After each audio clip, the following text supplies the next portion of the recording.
If you've been on social media lately, or even just glanced at the Las Vegas skyline, you have seen it. It's this massive, glowing orb that seriously looks like it landed from another planet. So today, we're going to break down everything you need to know about the Sphere, this new entertainment venue that is just completely changing the game. And you know, Epic is not just hype. In a city that was literally built on spectacle, the Sphere is in a whole other league. Let's just break down how massive this thing really is. Okay, let's start with its size. We're talking a staggering 366 feet tall. It completely redefines the skyline. I mean, you can see it from the plane as you're landing in Vegas. It's that big. And this isn't just some big round building. No. It's a world record holder. Actually, a double world record holder. It is both the largest spherical structure on the planet, and it's covered by the world's largest LED screen. But as incredible as that exterior is, and trust me, it's mind-blowing, you should really think of it as just the wrapping paper. The real gift, the real experience, is what happens when you step inside. So that whole exterior is covered in 1.2 million LED pucks. And yeah, each one is about the size of a hockey puck. And together they create these insane dynamic images. You might see a giant blinking eyeball, the surface of the moon, or even the venue's own cheeky little emoji Orbi. But like I said, that's just the start. The real show is waiting inside. And that experience? It doesn't just start when the lights go down for the show. For some events, like the film Postcard from Earth, they actually want you to get there a full hour early just to explore this futuristic atrium that honestly feels like part of the main event itself. Think of it like a pre-show mission.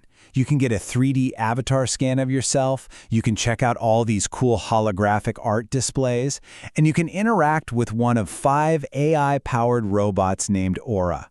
Seriously, this isn't just killing time before the movie. It's a huge part of what you're paying for. And get this, the quote you're seeing here, that's from a real conversation a visitor had with Aura. These AI robots are incredibly coherent. They make eye contact, they can answer really complex questions, and they even seem to have a sense of humor. It's fascinating, and to be honest, it's a little bit eerie.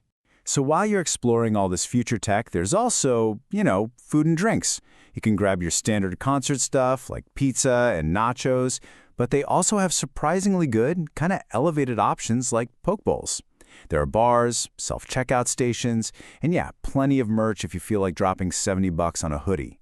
The one thing you absolutely have to remember, the entire venue is cashless.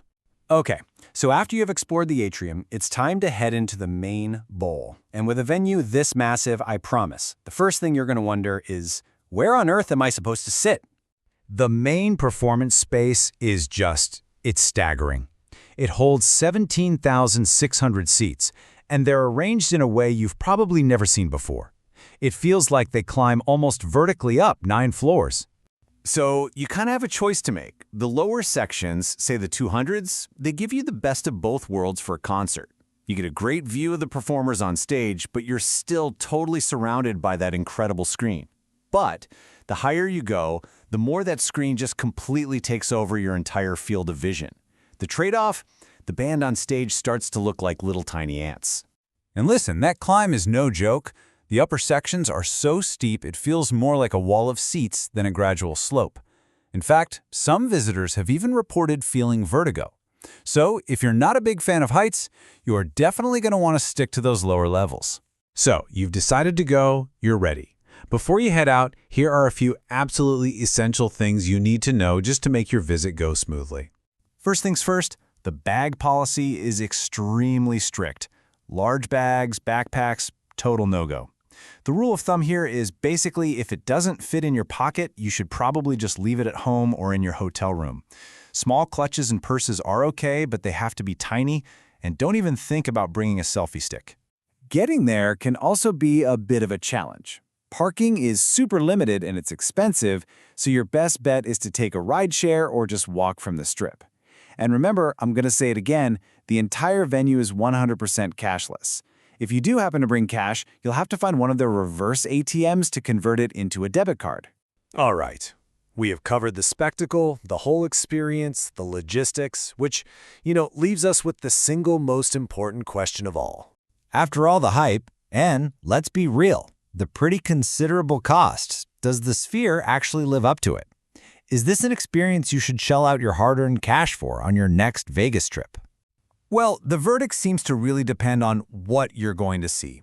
For concerts, the answer is a resounding yes. People describe the combo of live music with those insane immersive visuals as an experience that is unlike anything else on the planet. For the film Postcard from Earth, it's a little more nuanced. I mean, it's cool for sure, but with tickets starting around $90 and going all the way up to $250, it can feel pretty pricey for what is, at the end of the day, a very, very impressive movie. And there's also this interesting irony that some viewers have pointed out. The film Postcard from Earth has this really strong environmental message about, protecting our planet. And you're sitting there watching it inside one of the most technologically complex, resource-intensive buildings ever made, right off the famously power-hungry Las Vegas Strip. It's just something to think about. Ultimately, there's no denying it. The Sphere is a technological marvel. It completely pushes the boundaries of what a live event can be. But that leaves us with one final thought. Is this a blueprint for the future of entertainment everywhere? Or is it a uniquely Las Vegas spectacle? A true one-of-a-kind wonder that's just too massive, too expensive, and way too ambitious to ever be built anywhere else?